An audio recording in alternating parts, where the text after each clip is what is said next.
new challenges. Obviously the rivalry's fun. A lot of eyes on it, much as ever. Two sellouts again this year, so a lot of anticipation. And two really good teams, going to have to be at our best. Somebody was saying on some website, 2 tickets around $1,000 to come to the game. That's not too bad. That's not too bad. No, that's cool. I mean, we've worked, both programs have worked hard for a long time, to get to this point where we're both top 10. We both have high expectations for our years. We're both off to good starts. I think we both would rather be a little bit better than we are right now, even though we're both in pretty good position. So there's a lot of attention, and it's fun. It's kind of what you dream of, to be in situations like this and to get to compete at the highest level, and put a show on for, a lot of people. And so it's all fun. You wrap your head around that, though? That's pretty crazy. Spending $1,000 on flashback 10 years ago. I don't know if you saw that happening, did you? No, sir. It's nobody could have seen this coming, that long ago. No way. Too many unknowns back then for me and for us to know what we could become here. It hadn't been done at that level for them. They weren't at that level yet. And so just the build of it, the attention on both programs, the national success we've both had, that our conference has had, has gotten us a lot of attention to the point where, they're household names now. Both teams have people that go by one name on their roster, and so many people care, which is just crazy, really to be a part of. And it's awesome. It's just awesome. I'm guessing you don't need any motivation, but knowing what's going on down there, does that push you? Seeing their success, does it drive you? Well, I think competition in general does. For sure. I think we've made each other both better, over the years through our competition with each other, through recruiting battles, through, the games on the court. Certainly there's, I think every school has a rival, it's fun to compete against your rival. But we've all been trying to catch up to Stanford forever, right? That was the initial, goal, and then this conference just pushes you. Shoot, you relax, you're going to get beat, and so, competition's healthy. If you handle it correctly, and I think we both have. Speaking of Stanford, after that game, you said it was kind of a confusing half, and you needed to go back and look at the tape. Have you watched it and gotten some clarity as to what happened there down the stretch? We just didn't execute, like we could have. They executed better down the stretch, made plays, made the shots, and so that was frustrating to watch a little bit. It was absolutely a winnable game. We were in position. We played hard. We just needed to be a little cleaner in the way we just executed on both ends of the floor, honestly. And then, they got 8 offensive rebounds, in the fourth quarter, and that ultimately was the game. They got 20 more shots up in the fourth quarter than we did, and yet we had a shot, to tie the game at the end. So, we didn't go away. We were there, but we just got to be cleaner down the stretch. We've got to execute better. The teams are too good, in our league, and so a tough lesson, honestly. It hurt to lose that game. And so, we'll be better for it, for sure. But yeah, just execution. I'm going to test your memory, Scott. Thursday marks the 10th anniversary of your first Civil War game as a coach in Eugene, sellout, the first ever event at Matthew S. Knight Arena. What do you remember about that day? That was overwhelming. Just knowing, that was my first year at this level. And so to walk out, the most I think I'd ever coached in front of was 2,000 about. And so to know that, hey, we're opening a new arena, it's the showcase, that year for that arena. We're getting sold out 12, yikes, with our pieced together team that year. And I remember it just being an absolute blast. We played so hard, weren't quite good enough to win that one. But we played so hard, and it was so much fun. But I just remember being overwhelmed, honestly. And then fast forward to the second game, the first home game here at Gill. I think you were down, 18 or 20 at halftime? Yeah, 20. Yeah, 20. You should remember that one. 20 at half. We had expectations. We had been playing, not winning, but playing pretty well. Actually, we had beaten Washington, so we did have our first win. The team was playing hard, felt like we were improving each week.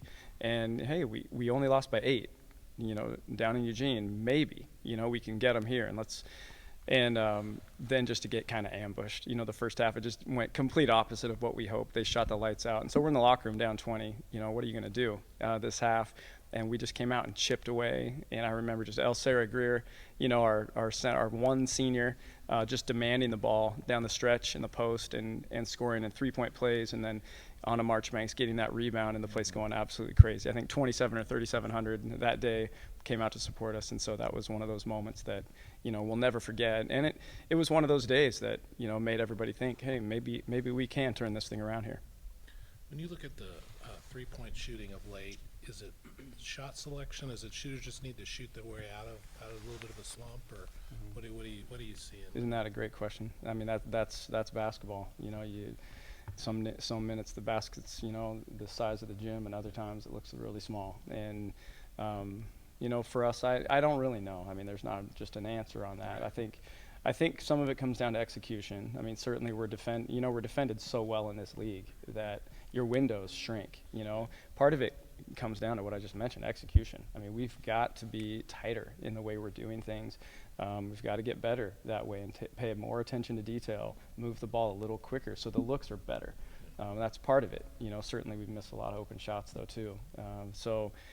For us, I mean, it's a part of the season. We haven't shot it well over the last 3 weeks or so, and we need to get out of it. And so these guys need to remember who they are, and what they're capable of, and losing a couple games usually is pretty sobering and gets you back to the basics. So I see us responding well to that. In those losses to Stanford and Arizona State, it seemed like Mick got frustrated there down the stretch in both situations. But do you think she's being officiated maybe a little bit differently? Because it seems like the physicality is what's been kind of knocking her off in at least both of those games. I mean, I can't really speak to that, right? They don't let us. And so, my encouragement to her is you just play through it. You got to be above whatever's going on, and that's what we're coaching her in. And then for us as coaches to put her in position to be successful, to where we're avoiding some of those things that people are, seemingly taking advantage of. So, keep a cool head through it and just keep battling, and I know she will. Do you get the sense that she's been kind of frustrated by this last 3-4 game stretch? It's been hard. Yeah, it's been hard. I mean, it's, she's the focal point, or has been, of defenses. And she's taken, they're going to do what they can get away with, and so that's going to be potentially a lot of physicality, and so you got to find ways around it and through it. One thing about Mick, she's not going to flop. It's some people in this conference have taken flopping to an art level, and our official, they get away with it because it's rewarded, and Mick just won't. She's not going to take a dive. She's not going to throw her head back. She's not going to, flail as if somebody punched her if she wasn't touched at all, like happens all too often in our league.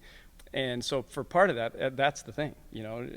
Maybe she's playing through it. Maybe she should sell it more, but if that's basketball, that would be a shame if that's what this game resorts to. But right now, it is being rewarded, and in my opinion, too frequently. But that's not up to me to decide. Nick asked about the three-point shooting. I think you guys had some scoreless droughts of 4 minutes or so several times this year. Is it kind of a similar situation, just execution and maybe working for a better shot? Yeah, I agree. That's we didn't have close games in the preseason. I think our closest was 10 or 12. I can't remember. Now you're getting into possession by possession games where it's tied. We've been in three of them now, where we have gotten into droughts like that, where we've lacked the discipline necessary to execute and just keep it on people. And great teams do that. And so to be great, that's what we have to do. We have to clean that up. I think even the other night against Stanford, we go through the drought, but our defense is good enough through the third quarter to keep us in the game. The fourth quarter, once we give up both boards, it was too much to overcome. And so, offensive efficiency has to increase. It has to. And it will. That's the thing. We got 2 freshmen out there a lot who are going through these things for the first time. We're dependent upon them. And then we're learning how to work with them. And, it's the game. The margin for error is so small. And so that's the challenge for us as coaches, to keep putting them in position to be successful. Tara mentioned after the Oregon game that she called UCLA the fat cat because they didn't have to see, you guys in Oregon, and I believe Stanford, and only once they turn around like a day and a half later and end up losing to USC. I don't even think it was a day later.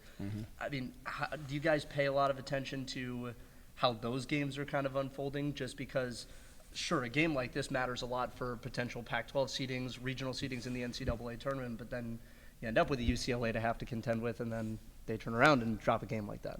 Yeah, I mean, it's fun to watch, right? I mean, the conference is fascinating. Who saw Utah going in and beating Colorado like that? You know, at Colorado, the way they've been playing. And so there's, you know, they didn't have Onyenware that night, so that was a key, you know, to that UCLA loss. But still, what a game. You know, so it is fun to follow. But it's also clear, you know, who has, just the way we do it, who has the favorable schedule. You know, and UCLA does this year, you know, avoiding, you know, 3 more games where, you know, obviously potential losses. And so what can you do, though? You know, over 10 years it all sorts out and it's all equal, you know, so that's just part of it. But it's fun to follow. Were you surprised that Sabrina decided to come back for a senior season, and just your thoughts on having one final year of making a game plan against her? Yeah, I wasn't surprised. It could have, I thought, just like anyone, it could have gone either way.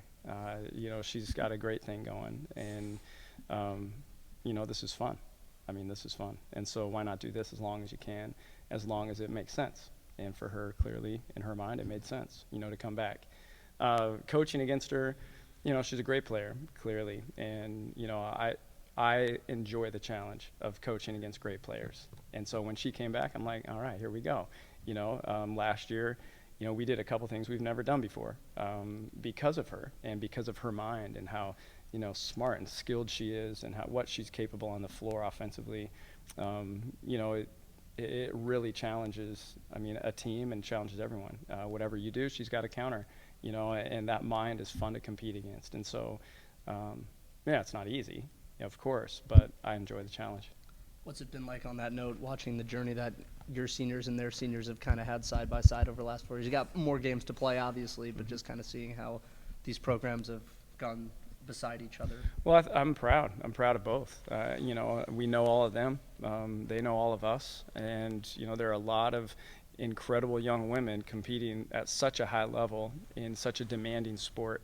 And you can't feel anything but proud, you know, just to watch everybody's elevation, their rise, the way they're playing. You know, you bring Mignon into the mix now, you know, another player that we've followed for so long. Now she's in this thing. You know, so just one more senior, you know, and so, yeah, proud of all of them. You know, they've all had their ups and downs, of course, and now they get to play in front of 2 sellouts, you know, with tickets. That's upper level, going for 1,000. I'm just teasing. I'm just teasing. With Standing tickets, room only. yeah, with standing room only tickets going for $5,000, $6,000, yeah. And so, I mean, just think about that. You know, when they signed up for this, it wasn't it was good still, but it wasn't quite like that. And so, I'm just happy for all of them and proud of them.